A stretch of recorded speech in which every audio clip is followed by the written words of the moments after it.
Mari teman-teman, sebelum mengawali sekolah minggu pada hari ini, mari kita berdoa. Tuhan, terima kasih atas berkat yang telah Kau berikan pada kami pada hari ini. Tuhan, sekarang kami memulai ibadah kami pada hari ini. Yang Tuhan berkati dari awal, pertengahan hingga akhir. Ampuni dosa-dosa kami Tuhan, dalam nama Tuhan Yesus kami sudah berdoa dan mengucap syukur. Amin.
Tuhan, terima kasih atas segala berkat yang telah Engkau berikan kepada kami.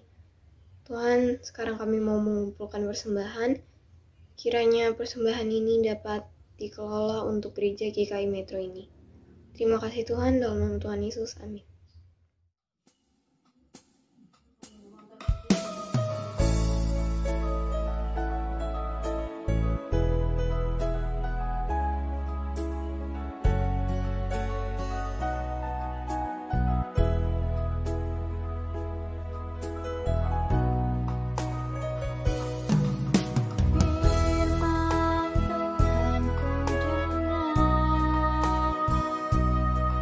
Ku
Teman-teman, kita berdoa. Tuhan, sebentar lagi kami akan mendengarkan firman-Mu. Semoga firman-Mu bisa memberkati hidup kami. Terima kasih Tuhan, amin. Salam anak-anak semua, selamat hari Minggu.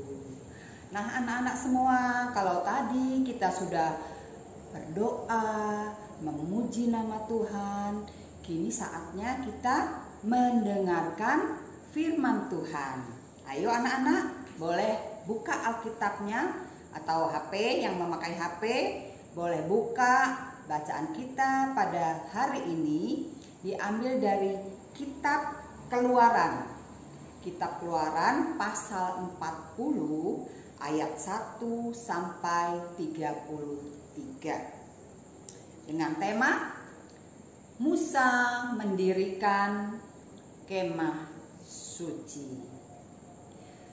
Nah, anak-anakku, sebelum kita membahas firman Tuhan pada hari ini, saya mau tanya sama anak-anak. Siapa di sini anak-anak yang pernah ikut mama papanya ikut kebaktian umum di gereja? Bukan di sekolah minggu ya, di gereja. Ada? Ya, tentunya pernah ya anak-anak ikut mama papanya sekali-sekali ke gereja, di dalam gereja ya, kebaktian umum. Nah sekarang Cheers mau tanya, kira-kira apa sih yang ada di dalam gereja?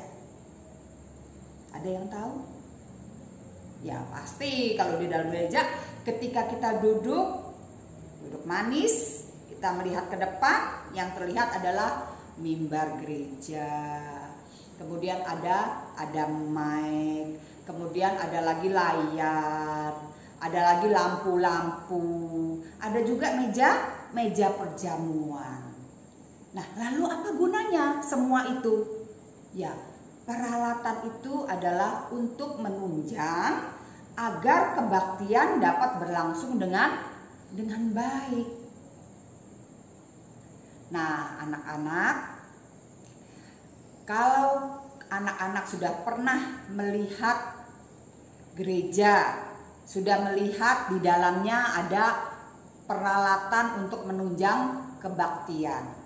Nah, sekarang anak-anak kira-kira tahu nggak siapa sih yang pertama kali mendirikan bait Allah?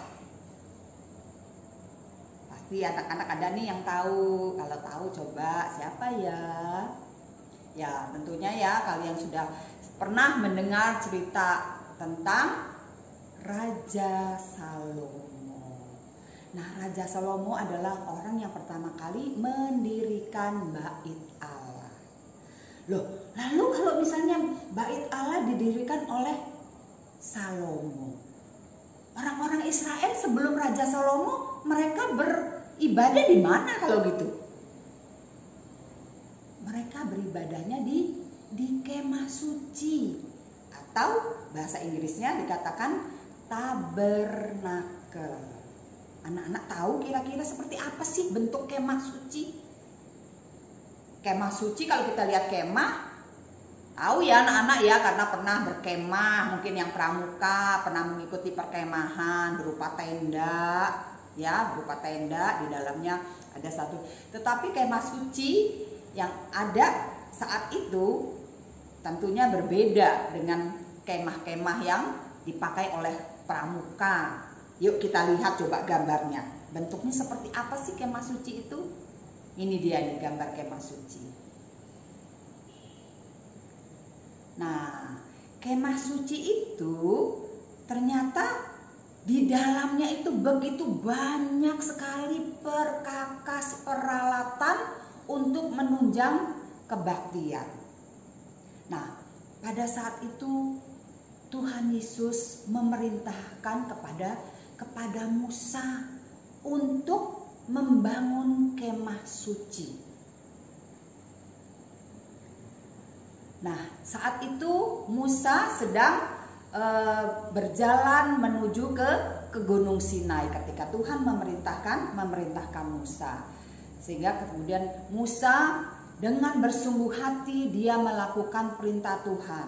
Nah, anak-anak tahu kalau di diperintahkan oleh Tuhan bukan hanya untuk membangun kemah suci, tetapi begitu banyak yang diperintahkan oleh Tuhan. Tuhan katakan apa? Kamu selain harus membangun kemah suci, kamu harus juga menyediakan tabut hukum. Ada juga namanya tabir penudung. Nah, di dalam kemah suci juga ada lampu-lampu, ada juga mezbah. Mezbah itu apa? Untuk membakar ukupan. Nah, kemudian Tuhan Yesus juga memerintahkan kepada Musa supaya kemah suci itu diurapi supaya menjadi kudus. Nah, ternyata bukan hal yang mudah, karena Tuhan Yesus benar-benar menginginkan bahwa segala sesuatu itu semuanya baik, segala sesuatu itu semuanya benar-benar kudus. Karena kemah suci itu dibuat bukan hanya sekedar untuk bertemu, beribadah orang-orang Israel, tetapi disitulah tempat bukti atau simbol kehadiran Tuhan Yesus. Selain itu, kemah suci itu juga tanda bahwa Tuhan itu menyertai orang-orang Israel sepanjang perjalanan mereka menuju tanah perjanjian. Nah, kemudian Tuhan juga memerintahkan supaya Harun dan anak-anaknya diundang. Mereka juga diurapi dengan memakai pakaian yang bagus, yang baik. Kemudian mereka diurapi sesuai dengan apa yang sudah Tuhan perintahkan.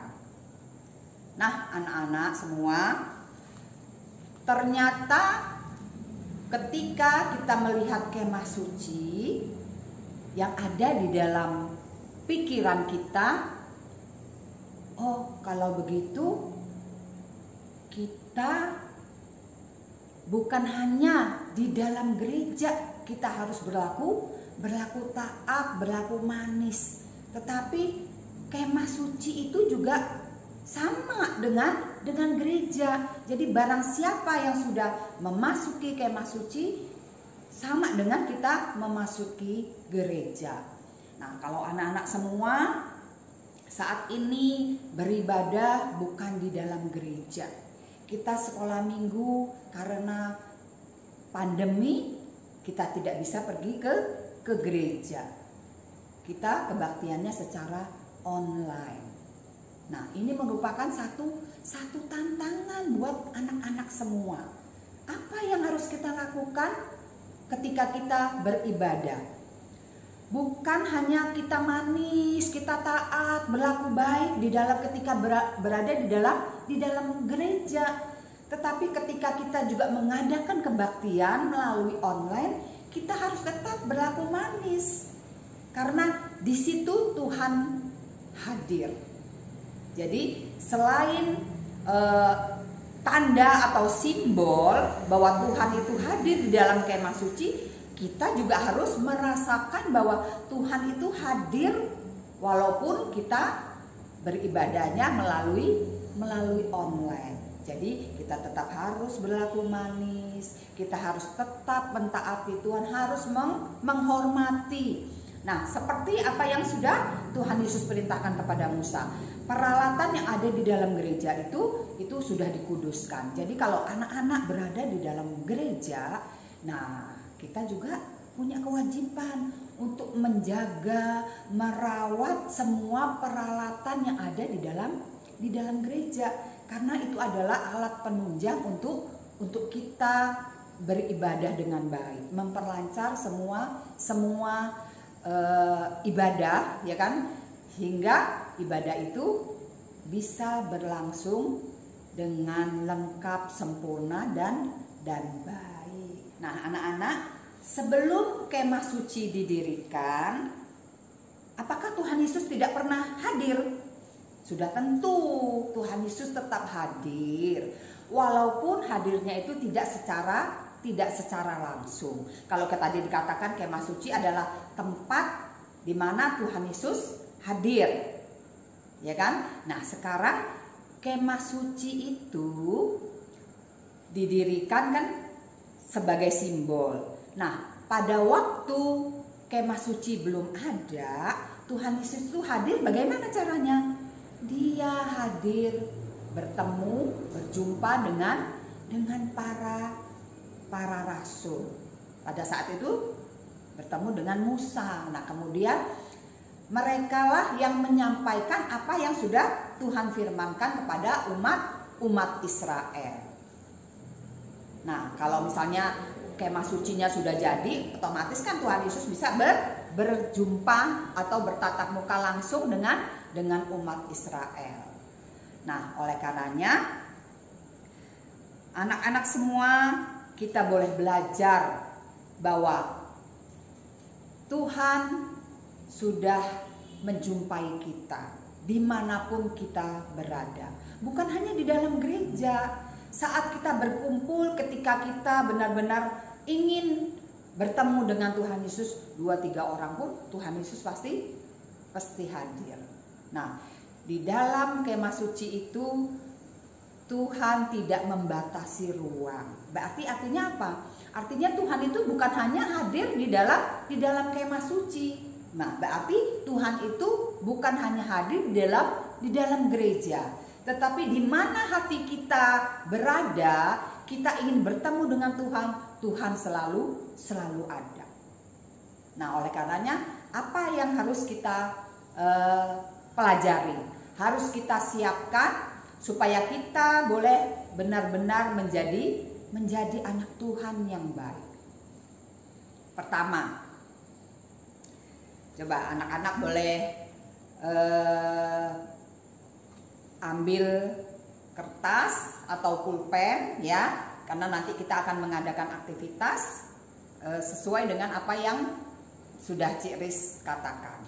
Nah, kemah suci sudah didirikan, kita bisa belajar bahwa rumah ibadah atau kemah suci itu merupakan simbol kehadiran Allah dan menjadi tempat perjumpaan manusia dengan Allah.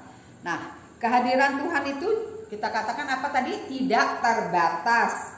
Jadi merupakan tempat dimanapun Tuhan Yesus selalu hadir. Nah, oleh karenanya yang pertama yang harus kita lakukan, anak-anak harus punya rasa hormat dan menjaga atau merawat semua peralatan yang ada di dalam rumah ibadah.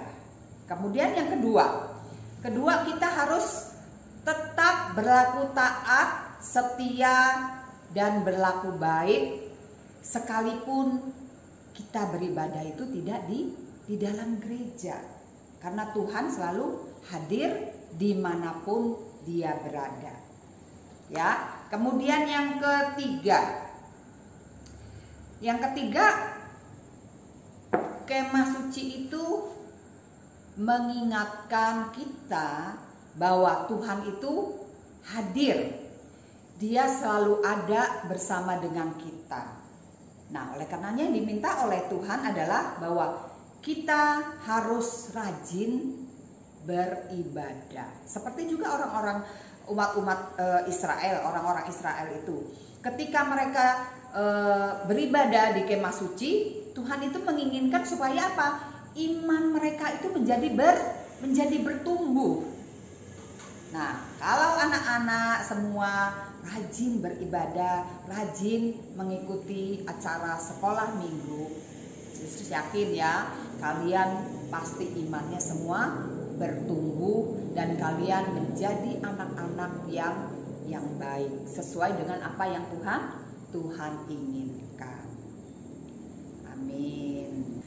Nah, anak-anak, sebagai ayat hafalan kita ambil dari 1 Korintus 6 ayatnya yang ke-11b dengan bunyi, tetapi kamu telah memberi dirimu disucikan. Kamu telah dibenarkan dalam nama Tuhan Yesus Kristus dan dalam Roh Allah kita. Nah, ini bunyi ayat hafalannya. tetapi ini bukan aktivitas. Jadi kalian tidak perlu menghafal.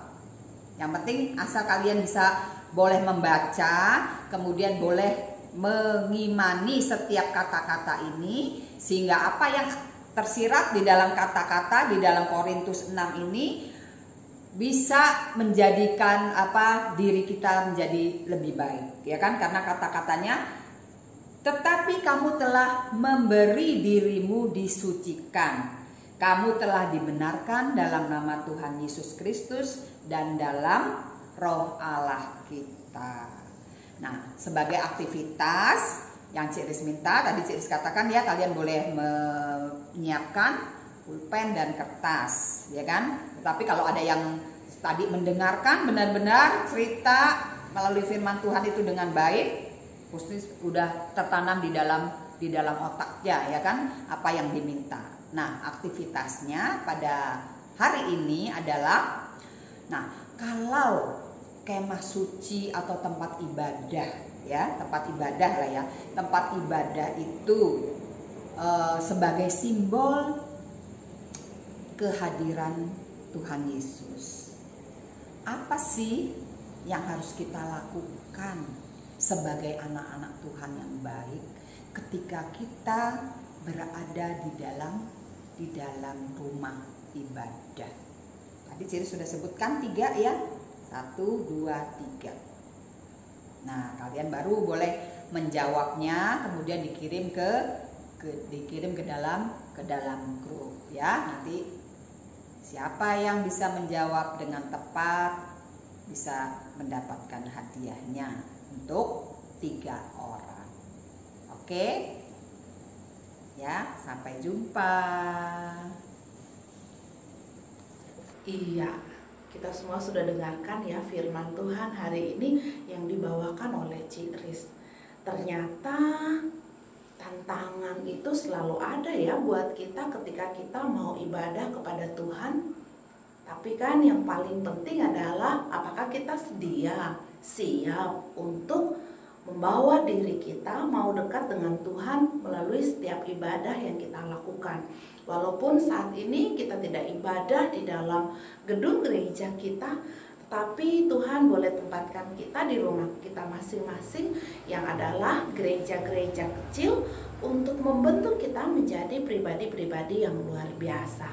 Terima kasih Cik Riz buat firman Tuhan hari ini.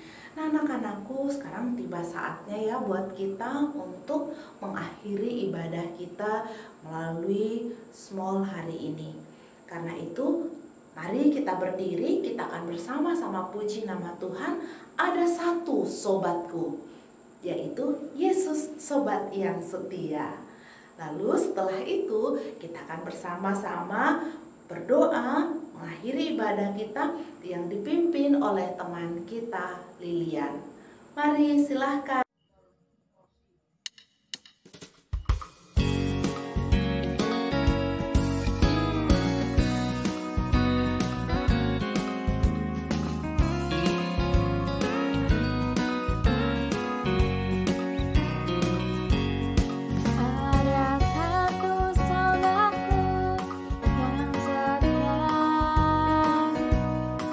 Tak pernah dia tinggalkan diri.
Tuhan Yesus, sekarang kita sudah selesai ibadah. Terima kasih ya, amin. Terima kasih. Wah, benar sekali ya. Tuhan Yesus itu sobat yang setia buat kita. Nah, apakah kita juga akan menjadi sobat yang setia buat Yesus? Sobat yang setia buat orang lain? Nah, pertanyaannya ini adalah pertanyaan umum yang harus kita jawab sendiri ya. Dan jawabannya itu hanya kita dan Tuhan yang tahu. Tapi Ibu percaya semua anak yang saat ini ikut ibadah bersama-sama di sekolah minggu online GKI Metro adalah orang-orang yang siap dan selalu siap menjadi sahabat Tuhan Yesus dan juga sahabat buat yang lain. Dengan tetap berdiri, kita akan akhiri ibadah kita hari ini dengan menerima berkat dari Tuhan.